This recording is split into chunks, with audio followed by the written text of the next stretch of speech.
स्वागत है आप सभी का। एसएससी जीडी भर्ती 2022 में पदों की संख्या 24,369 से बढ़कर के 45,284 कर दी गई है।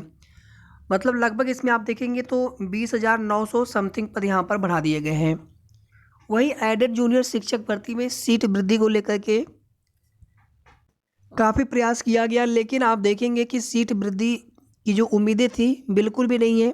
लेकिन अभी कल जो न्यूज़पेपर में खबर आई थी उसको देखते हुए एक बार फिर से अभ्यर्थियों के मन में इस प्रकार की उम्मीदें फिर से आ गई हैं कि ऐसा ना हो कि कुछ सीट वृद्धि हो जाए।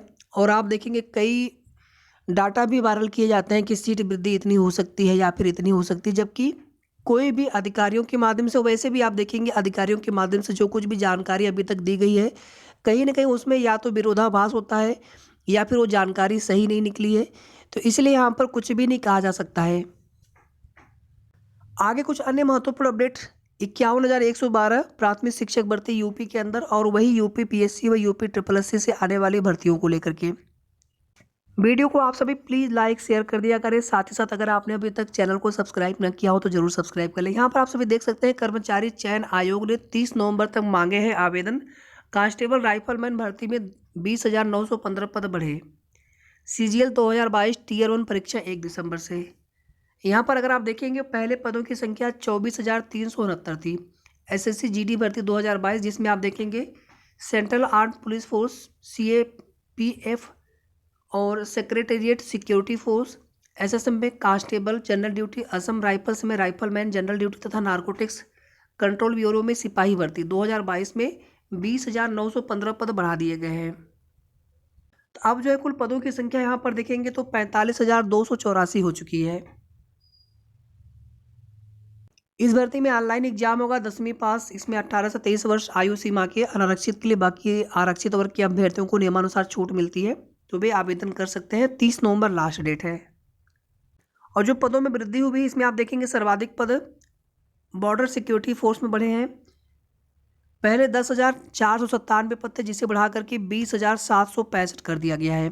CISF में पहले 100 पद थे, शायद यहाँ पर कुछ 1,000 होना चाहिए था कम से कम, जो अब बढ़ करके 5,914 हो गए हैं। CRPF में 8,911 से बढ़ करके 11,169 पद, जबकि SSB में 1,284 से पद बढ़ करके 2,167 पद हो गए हैं। तो क्या एडेड जूनियर शिक्षक भर्ती में भी पदों की संख्या बढ़ सकती है?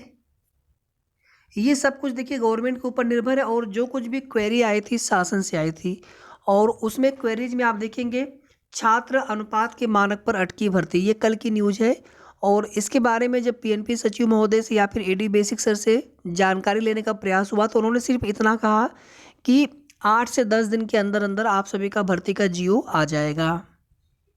चूँकि अधियाचन पहले से आ चुका है और इसमें जो कुछ भी डाटा होगा वो सत्यापित डाटा दोबारा से शासन को भेजे जाने होंगे। तो यहाँ पर मेरे हिसाब से तो उम्मीद नहीं लग रही कि पद वृद्धि होंगे, और अगर पद वृद्धि हो जाए तो इससे अच्छा क्या हो सकता है इस भर्ती में।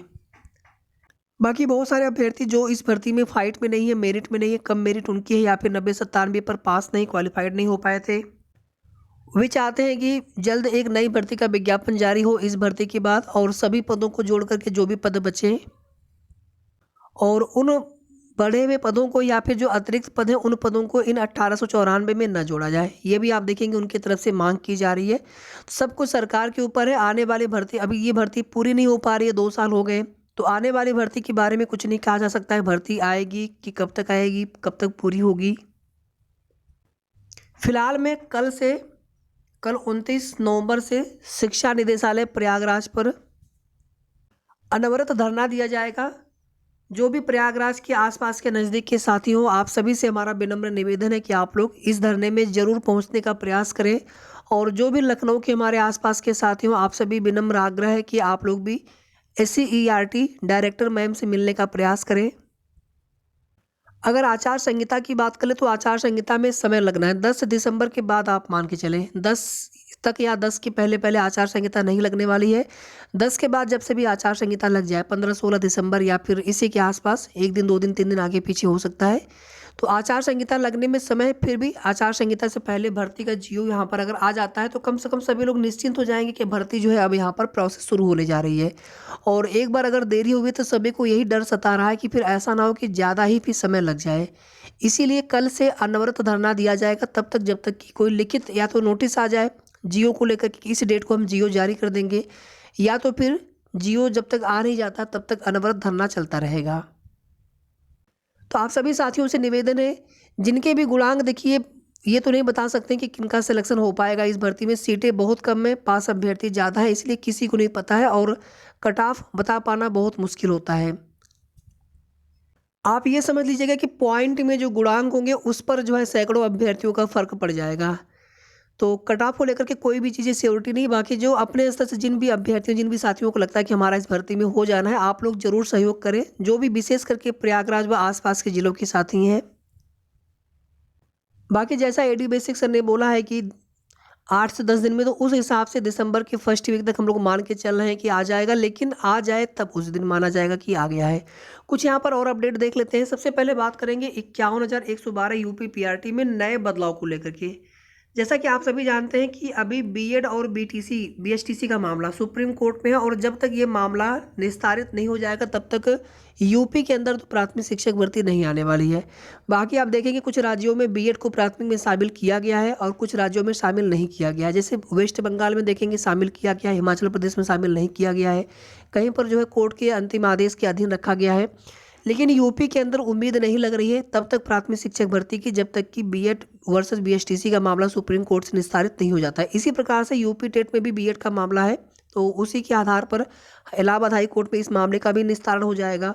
उसके बाद ही उम्मीद कर सकते हैं कि प्राथमिक शिक्षक भर्ती का विज्ञापन है। और यहाँ पर एक तीसरा जो चीज़ यहाँ पर एकेडमिक को लेकर के, और साथ ही साथ जो भर्ती में जो प्रोसेस पुराने नियमावली है उसमें भी बदलाव किए जा सकते हैं, क्योंकि पुरानी जो भर्तियां हुई हैं उनमें काफ़ी ज़्यादा विवाद हुए हैं, चाहे जिला आवंटन को लेकर के, आरक्षण विसंगति को लेकर के, चयन सूची को लेकर के, आदि को लेकर के, या फिर एकेडमिक का जो विरोध किया जा रहा है। हालांकि बहुत सारे अभ्यर्थी चाहते हैं कि एकेडमिक बना रहे। तो कुल मिलाकर के भर्ती का नोटिफिकेशन आना चाहिए। कुछ और यहाँ पर महत्वपूर्ण न्यूज है, आप चाहे तो देख सकते हैं। एडेड कॉलेजों में मृतक आश्रित के पौत्र पौत्री भी नियुक्त होंगे। बदलाव संबंधी आदेश भेजा। बच्चे गणित विज्ञान प्रयोग करके सीखेंगे जूनियर हाई स्कूलों में। जल्द शुरू होंगी आईटीआई में रिक्त पदों पर भर्तियां, और इनमें कुछ भर्तियां लोक सेवा आयोग से और कुछ भर्तियां यूपी SSSC से की जाएंगी। तो इसके लिए जल्द अध्याचन भेजा जाएगा सरकार के निर्देश के बाद, मुख्यमंत्री कार्यालय से अनुमोदन मिलने के बाद। तो ये कुल मिलाकर के महत्वपूर्ण अपडेट थी इस वीडियो के माध्यम से। आगे की जो भी सही और ऑथेंटिक जानकारी मिलेगी आप सभी को समय समय पर हमारे चैनल के माध्यम से सूचना मिलती रहेगी। धन्यवाद।